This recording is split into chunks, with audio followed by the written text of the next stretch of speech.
Hi guys, welcome back to Paper Confessions. Today we are going to do a flip through of this Ephemera junk journal.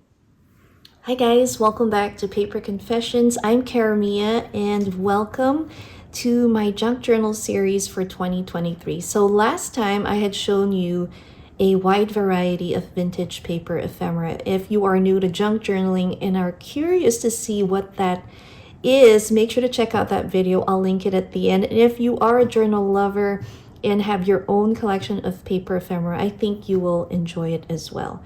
Now, as promised, I did say I was going to make a journal using only some of the vintage ephemera that I have in my stash. And here it is. We're going to do a flip through. This is an accordion style flip-flop journal, and I'll show you why that is the name. But first, let's have a closer look at our cover.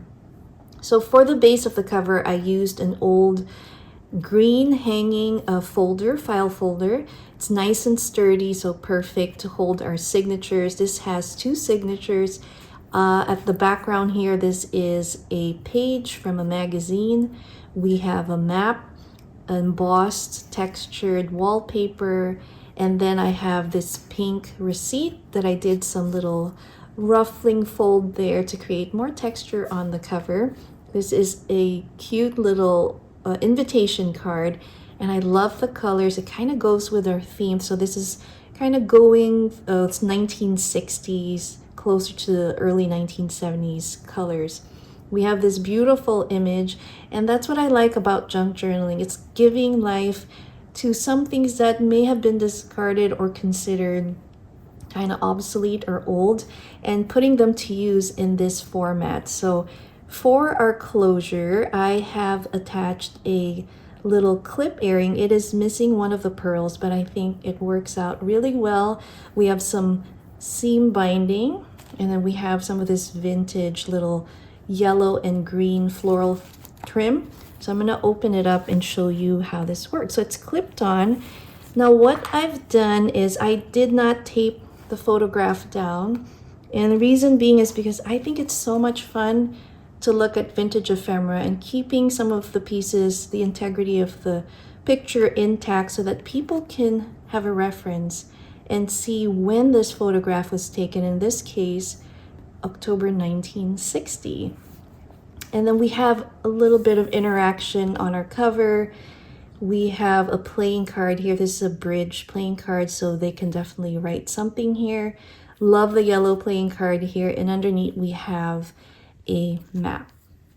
So for the zigzag part, or accordion style, so what that means is it's a Z fold like this. And it is a flip-flop journal. So you'll have the front and it kind of continues to the back, and you'll see that in just a sec. Inside we have two signatures. Here is our first page. I've used a recipe page and folded it in half to create a pocket. We have some of these vintage trims that I cut out from a doily that I'd purchased from a crafty friend, Sherry, so I thought it would work well with this. So this flips this way and opens up. This is an ad from the McCall's magazine. I love the coloring there. And then we have our pocket with our recipe card. Now this will be fun to try out. I have yet to try it. I will keep you posted and let you know if it's any good and share the recipe. But how fun is this, just to use a simple page? You have the colors, and then you get a pocket just folding it in half. And I just used some of this brown packing tape. On the back of our journaling card, it also gives you a chance to write your entry behind it. So I think that is awesome. And then for our first signature, I basically used just a mixed match of old pages from recipe books, some gaming sheets. So here's one from an Italian recipe book that was printed in the 60s. We have a mail-in order tearaway card here. So you have a little flip out, little gaming score sheet. This was from the front cover of an entertainment vintage book. And I like the fleur-de-lis there, so you can definitely use that for writing. We have this one again from the McCall's magazine with the popcorn maker. I think it's so cute. It kind of goes with you know, the theme with the mom in the front. So it has different elements here that indicate housekeeping, entertaining.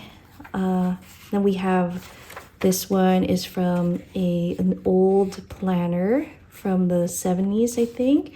And then this one is from another entertaining and home decor book.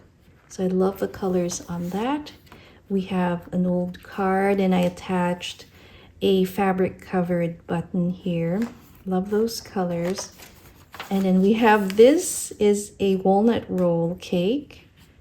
And I remember my grandmother making this, and I just love it. So yummy for afternoon tea.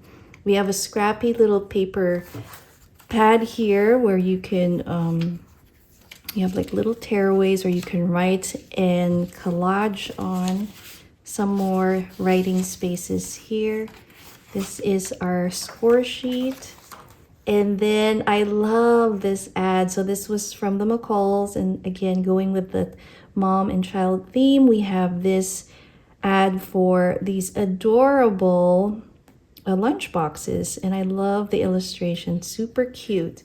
Now our next panel has a little bit of a different feel, and it has some of these old sewing notion packaging for our trim. This is like rickrack vintage fabric, and our eyelet trim here with a vintage button here.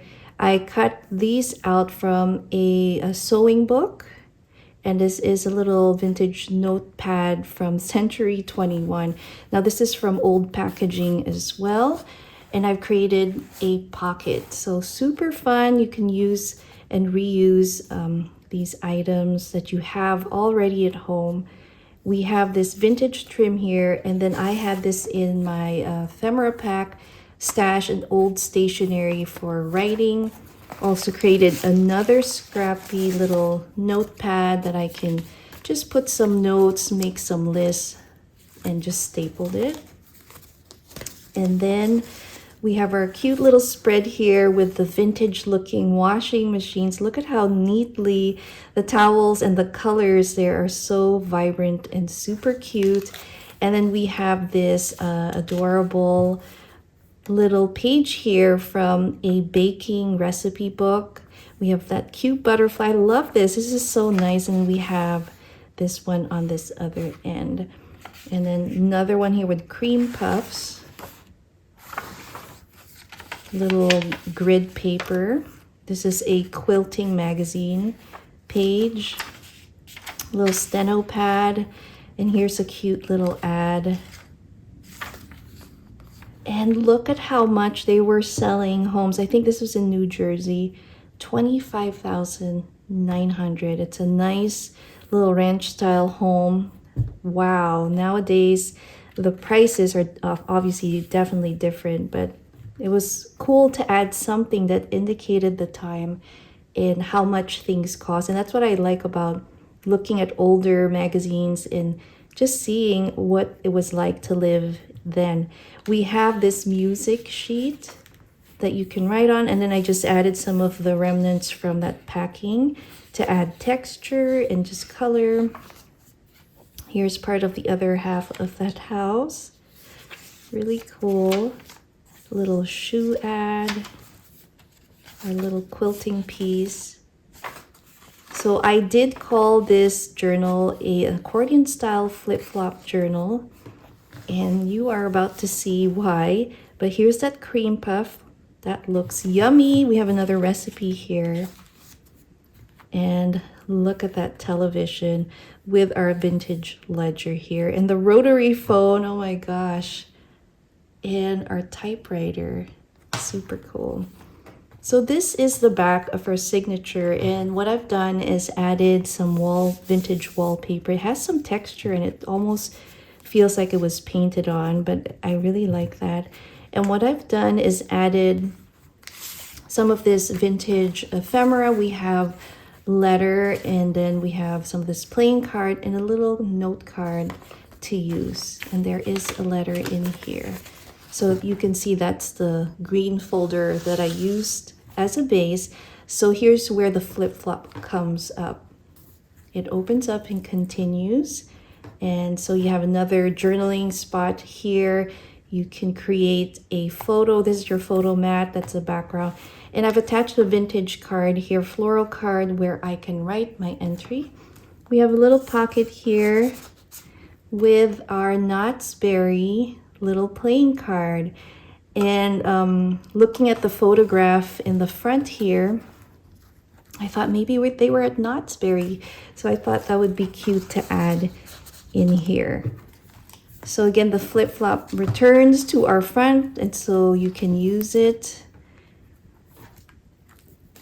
And it just creates some fun interaction and fun journaling for you. So that's it. Quick and easy little Z fold there. Super fun. And you can sew your signatures right here. Or if you don't want to have a signature on this side, sew it on the opposite side. So that's my little tip if you want to do that. And so many fun possibilities when it comes to making these types of journals, because you can decorate it. You can use the letters as pockets. In this case, I am probably going to use it in the future for collaging. But here's another look at our accordion style flip-flop ephemera journal. I hope you guys enjoyed this little flip through and found some junk journaling inspiration here. And I will be sharing more of these junk journal projects. Next time, I will be sharing some of my secrets in junk journaling. So stay tuned for that. I will be back. Again, guys, thank you so much for watching. I'll see you next time. Bye.